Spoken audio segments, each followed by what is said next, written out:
the spotlight was blinding. Everyone watched Nicole Kidman and Keith Urban thinking, wow, they actually did it. 19 years in Hollywood. Stability, love, the whole package. Yeah, seemingly untouchable. And then, bam, the split announcement drops. But the headlines, they just skipped right over the heartbreak part. Almost instantly. Straight to the chaos. Keith Urban's incredibly fast and, well, allegedly pretty messy new beginning. Welcome to the deep dive. We've looked through all the sources you shared about the Kidman-Urban split, and today, we're diving into that core controversy, Keith Urban's immediate post-separation life, specifically this alleged double dating drama. Okay. And this isn't just about, surface-level gossip. We're really trying to dissect what looks like a masterclass in celebrity PR, how the end of this huge duet sparked two very different solo careers, PR-wise. Right, so let's unpack that. The first big thing is, what we saw in public was this sudden, shocking breakup. But the reality, much more complicated. Let's call this bit the 19-year duet that ended like a corporate demerger. That phrase, corporate demerger, it's actually perfect because it really speaks to the planning involved here. I mean, if you just looked at the public stuff, everything seemed fine. Totally fine. They were photographed together, June 20th, 2025? Pretty recently. And then just 5 days later, Nicole Kidman posts that really sweet 19th anniversary tribute on Instagram. Happy anniversary, baby. Everyone thought, okay, they're solid. Exactly. That June 25th post makes the filing date September 30th look like it came out of nowhere, like a sudden explosion. Yeah. Kidman files, cites the separation date as that very same day. That's the story the public got initially. Right. That's the legal story, the one designed for, let's say, public consumption. But behind that, multiple insider reports, from the big celeb news places, they confirmed the couple had actually been living apart since early summer. Early summer. Yeah, sources were saying Urban had already quietly moved into another place in Nashville months before the announcement. Wow. Okay, so this wasn't some heat-of-the-moment decision. This was calculated. And the proof, it's right there in the legal documents you sent over. It is. The divorce papers show this agreement was all planned out way in advance. Urban signed the parenting plan August 29th. Kidman signed it September 6th. Exactly. The actual separation agreement, it was finalized weeks, maybe even months, before that public announcement on September 30th. That's classic high net worth stuff. A clean break, very buttoned up, legally and financially. So tell us a bit more about that financial side. Why corporate demerger instead of just, a normal celebrity divorce? Well, usually you see these messy public fights over houses, money, assets, right? Here, basically no joint assets to fight over. Yeah. Everything, property, investments, it was all managed through separate trusts, LLCs, structures they'd set up ages ago, way before divorce was on the table publicly. All right. It completely sidestepped any chance of a public money fight. Plus, since both of them earn, way over the minimum threshold, there was no child support or alimony exchanged. None. It sounds almost clinical. The one big agreement point was custody, though. Kidman, named primary residential parent, gets 306 days a year with the daughters Sunday and Faith. What does that actually mean, practically? In simple terms, it just means they both agreed the kids would live mainly with Kidman, having the vast majority of parenting time. It's important because it avoids that typical 50-50 celeb custody fight we often see. Okay. It sets a clear home base for the kids. And again, it just underlines how planned this whole thing really was. So the whole split was pre-agreed, clinical, private. But if it was that clean and buttoned up, why did this massive battle of narratives just erupt instantly in the press about who was really to blame? It felt like both sides just unleashed their PR people immediately. That's the million-dollar question, isn't it? The sources really suggest that even though the legal side was settled, there was this desperate race to control the emotional story.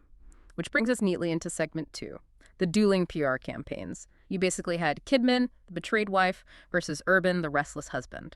Okay, let's start with narrative A, the one pushing Kidman's side. She's definitely painted as the one who got hurt here. Mm-hmm. Sources close to her were saying she didn't want this. She'd been fighting to save the marriage. The story is she feels hurt and betrayed, and it puts the blame squarely on Urban, saying he pulled out of the marriage back in June. And that narrative, it fits perfectly with what people expect, right? A woman ending a nearly 2-decade marriage. But then, almost simultaneously, narrative B goes live. The counterpunch from Urban's camp. What was their angle? His sources started painting him as someone looking for a new chapter, that their lives were moving in different directions. The classic line. Okay, hold on. Given the legal stuff we just talked about, they both signed off weeks before.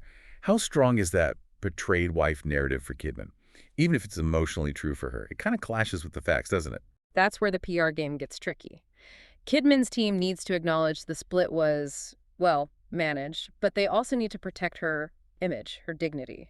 Urban's team, though, they need to justify him being the one to initiate the end, which often looks worse publicly. Right, and that's where that really controversial tabloid stuff came in, wasn't it? Yeah. We started seeing claims that Urban was, like, deeply uncomfortable with Kidman's roles getting racier. Yeah, that, and her public comments about having a sexual reawakening with younger co-stars. That detail felt very strategically leaked. Oh, absolutely. And it gained some traction because of that specific report back in July, remember?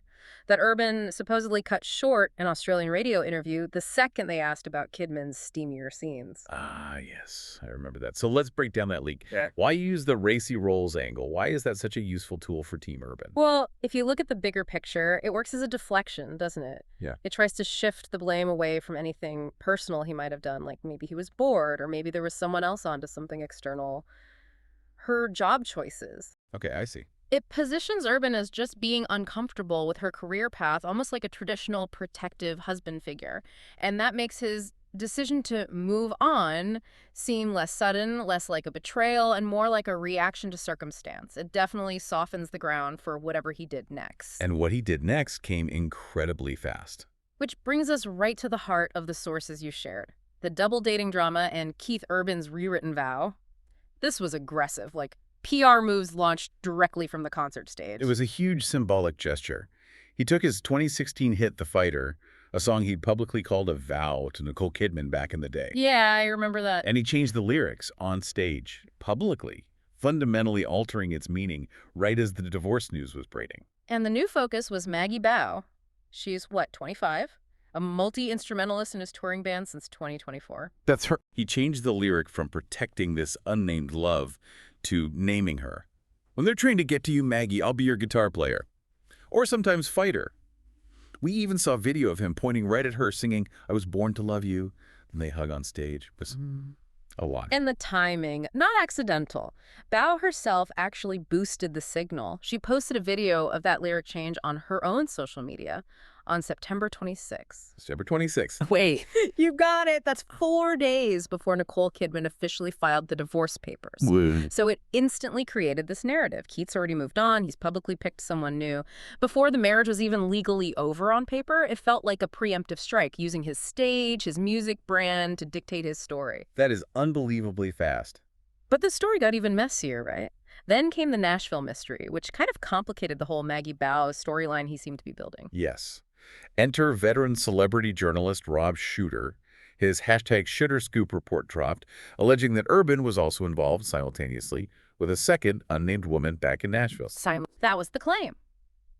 Shooter's report said the timing of this other connection overlaps with his collaboration with Baugh. Okay, double dating. That's sensational. But we need to be careful with the source here, right?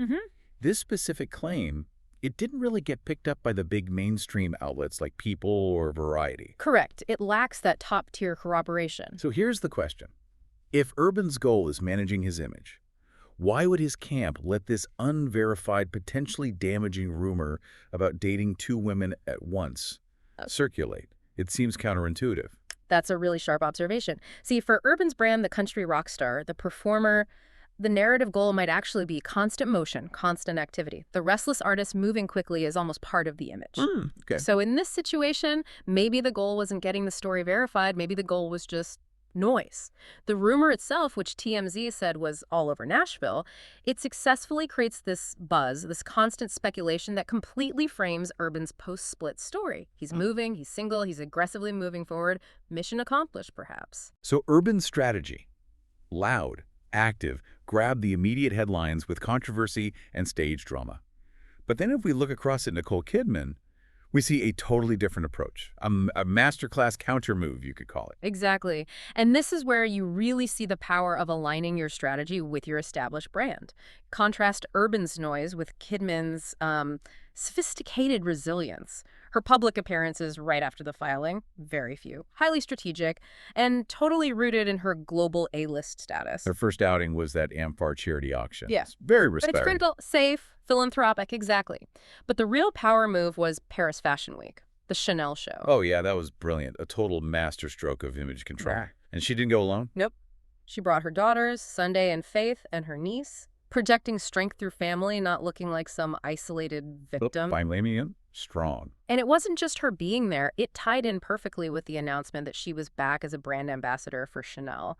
So while Urban's rewriting song lyrics on stage for a bandmate, Kidman's locking down multi-million-dollar deals with global luxury brands. precisely, it hammered home that her career, her global status, they're completely untouched. Ascendant, even, regardless of what's happening in her personal life. And the camera zoomed in on the subtle detail? No wedding ring. Of course. Not a big dramatic announcement, just gone. A quiet, powerful signal of independence delivered at this super high-profile, controlled event. And beyond that, instead of getting dragged into daily gossip wars, Kidman used that pre-planned Vogue interview. Remember, it was done back in August, but published right after the filing. Yeah. She used that to voice her feelings, but with total gravitas. She gave that really poignant, carefully chosen quote everyone ran with.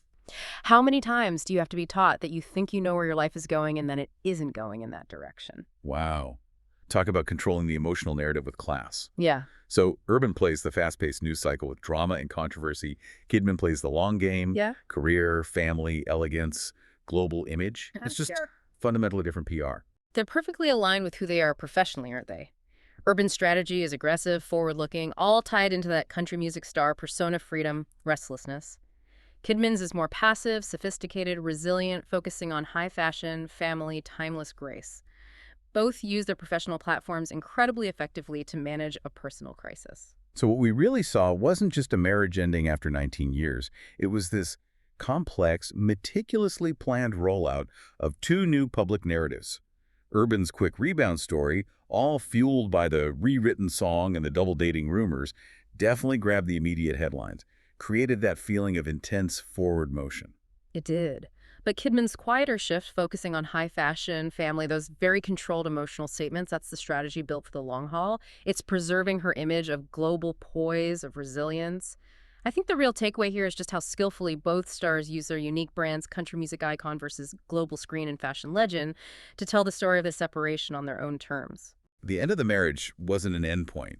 It was just the start of two very separate, very carefully managed performances. Absolutely. It really proves that when a huge celebrity couple splits, they don't just separate. They launch two distinct solo acts, each one meticulously produced and competing for our attention, our validation in the long run. You've been listening to The Deep Dive, where we uncover the stories shaping Hollywood, music, and pop culture. Thanks for tuning in, and don't forget to subscribe for more stories that keep the stars shining.